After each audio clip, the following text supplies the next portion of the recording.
The famous UFO crashes of the 1940s, like the one in Roswell, New Mexico, are often associated with the extraterrestrials commonly referred to as the Greys. In fact, there was another gray-colored species who were involved with those crash events. They are referred to as Extraterrestrial Biological Entities, or EBENs.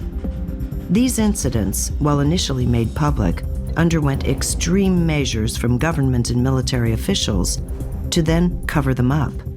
Between captured ET technologies and direct contacts with extraterrestrial biological entities, government documents exist that reveal the involvement of EBENs within secret, undisclosed programs. What is our relationship with the EBENs? And what do we know about their involvement with humankind?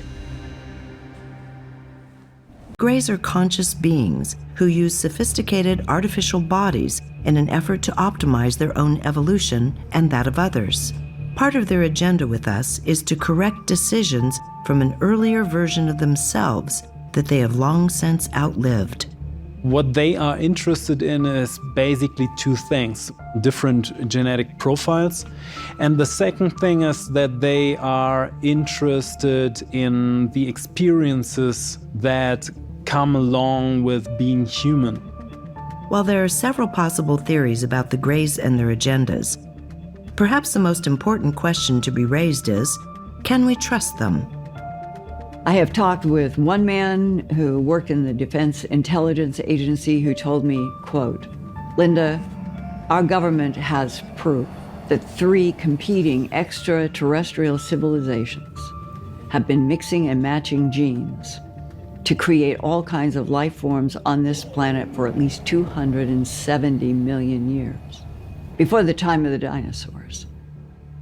And there is something about that that has always made sense to me when you match up what people have said and the stories that are in books. And it may be that those are the 3 civilizations that the DIA guy meant when he said there have been 3 competing: Greys, Blondes, and the Reptilians. But he went further and said the Reptilians say and claim that they have been on Earth first. Sort of like the Garden of Eden story. And they resent the coming of the Blondes and the Greys, and that the 3 had been at each other's throats over this planet because it is an extraordinary planet. That it is really more like a laboratory. Well, if the Greys showed up, let's say they're 3rd here, maybe they were late to this party, and they end up somehow stumbling into this Earth situation where the reptiles have already been here.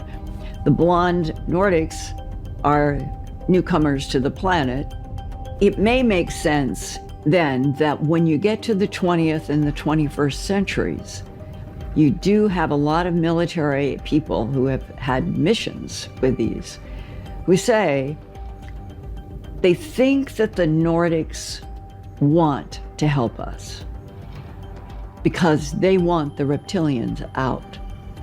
The Greys, they think, may want to help us in a friendly way because they want to stay on a planet that they can cohabit with and survive. The Blondes don't hate the Greys, so they would be tolerated. But the Blondes and the Reptilians hate each other and want to annihilate, leaving the Greys as a kind of strange neutral ground between the two. I believe our seed form, our genetic code, is very, very sophisticated. And so some intelligences, and some of them are gray intelligences, some of them are reptilian intelligences, want some of our DNA to mix with theirs for a greater understanding and a greater soul intelligence, because they don't have that capability. What we know about the Greys originates from a variety of disciplines. Some people have experienced direct contact. Others work in intelligence agencies. Then there are those who channel information, like Marina Jacobi, who learned about their technology in relation to timelines, where past, present, and future are all interconnected. In order the species that did not make it in a future timeline to really start reconstructing their bodies, they needed original DNA, which they had to take from our timeline. So they came in with the agenda to take DNA out of our species through the permission of the governments. And this is where it became very messy, because different groups got involved. The human race of the government didn't know too much about it. They were kept in the dark. So there was an agenda for survival from that grace, because they were dying off. They couldn't reprint the DNA anymore. The atmosphere, I know, became very difficult.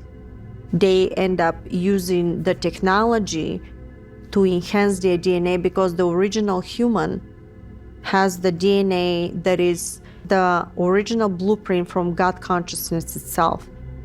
And this is why a lot of species here from so-called beings on Earth that completely disengage with the illusion, and they don't realize that when you change the DNA of the human, you do not hold the same sequences through the chakras to convert, to open these portals, to expand into another level of existence. And this is why it's a lot of situations now here that people are being manipulated.